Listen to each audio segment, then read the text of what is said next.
There's that old question you hear every time people hear the Buddha's teachings explained, and it's this: given the teaching on not-self, how do you explain the teaching on karma? Who does the action? Who receives the action? The problem with the question is that it's backwards.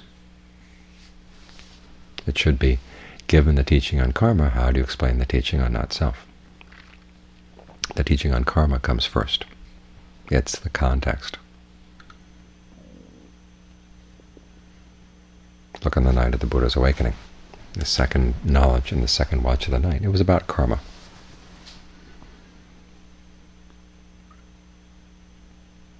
About how people's views shape their actions and how their actions then shape what happens to them afterwards, and what's happening to them right then.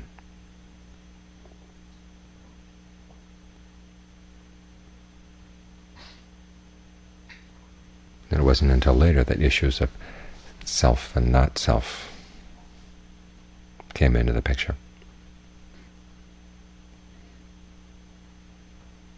So what this means is that when the Buddha looked at issues of self and not self, he looked at them in the context of what's done. And it turns out our sense of self is something we create. It's something we do. It's a strategy. If you chase things down dependent core rising, you hit intentions way before you hit attachment to self. You have intentions that lead to actions, or which basically are the actions that lead to experiences, and then around the experiences you develop clinging. And part of that clinging is clinging to self. You identify certain things as yourself in terms of the doer, and certain things as yourself in terms of the experiencer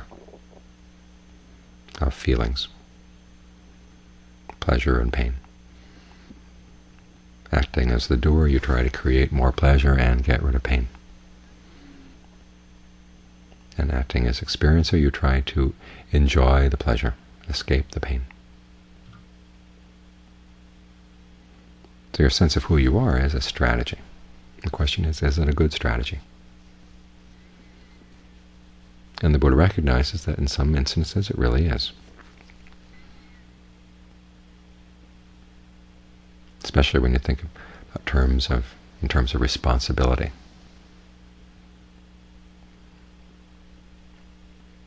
If you have a strong sense of your responsibility for your actions, that's a healthy thing. The Buddha doesn't have you let go of that too soon. It's part of developing generosity, developing virtue, and you're sitting here meditating. Who's responsible for the meditation? Well, you are. And John Fu once said that the one thing you have to believe in when you meditate is the teaching on karma, that it's what you do that makes a difference. We're not just sitting here waiting for some spiritual accident to happen.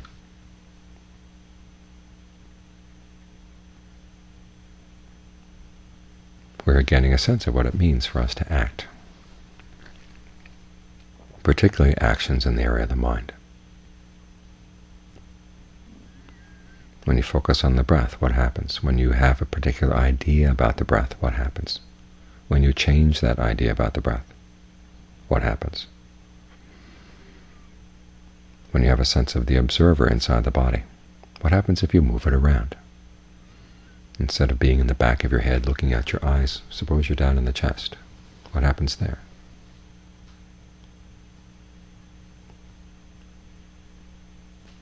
Or instead of watching the breath in front of you, what happens if you think of the breath surrounding you? In other words, change your sense of location. And then notice what happens as a result. This is Buddha's basic teaching to his son. Do something and then watch the result. Start with your outside actions and then move on into your inside actions. When you focus in one way, what results? Focus in another way, what results? Learn to be sensitive to the movements of your mind and the sensations they create. That way you become more and more skilled as a meditator.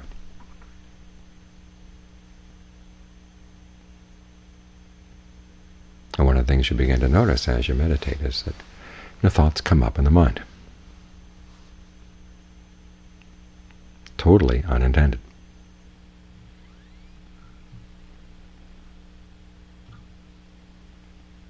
And it's important to realize that you have the choice to get involved with them or not. That's the intention.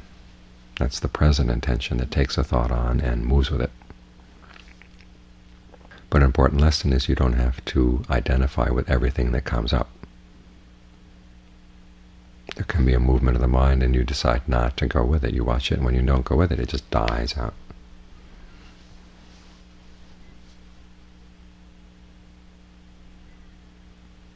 It's like ghosts coming up and telling you, go with me, go with me. And as long as you go with them, you give them reality.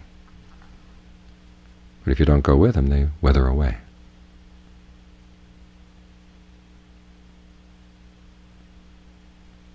This is where the teaching on not-self comes in. Actually, not-self also comes in from the very beginning. You have choices.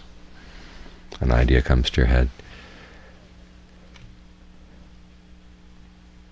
to do something you know is wrong, and you can decide not to go with it. That's the beginning of the not-self teaching. In other words, you have a choice to create a sense of self around your ideas. And when you choose not to create that sense of self, you've identified that thought as not self. Particular habits, particular ways of acting. Instead of running along with them, you just stay still and watch them move on their own. And they'll go a little ways, and then they'll die.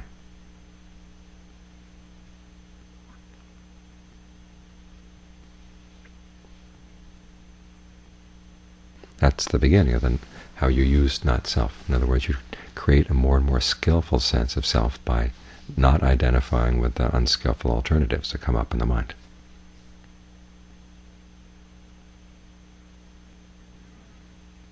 So the two strategies go together.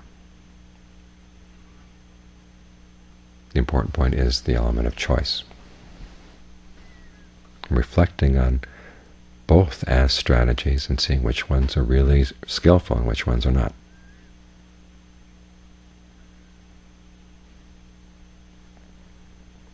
And being more and more consistent in identifying with the skillful strategies and just dropping the unskillful ones.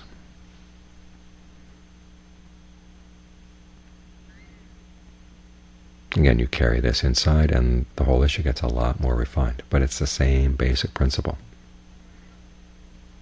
As soon as you see something as unskillful, you drop it. And as your inner sensitivities get developed, you find that you're more and more quick to notice what's skillful and what's not. And your standards for what's skillful and not get higher and higher.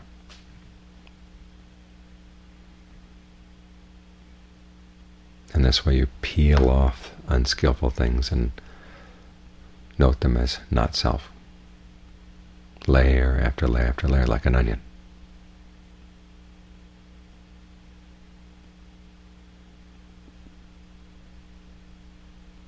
Once you finish with that, then you turn around, you look at the peeler. You see that as unskillful as well. And once its job is done, then it's no longer needed. That's when you can drop it. As long as it's needed to do the job, you still need to hold on to that sense of the observer, the part inside that passes judgment. Skillful judgment. You're training it to be judicious.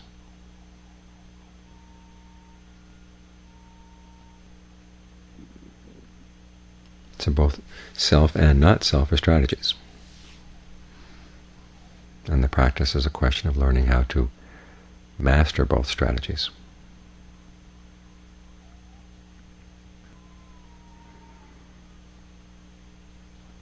Once you've mastered both strategies, then you can pick them up and use them when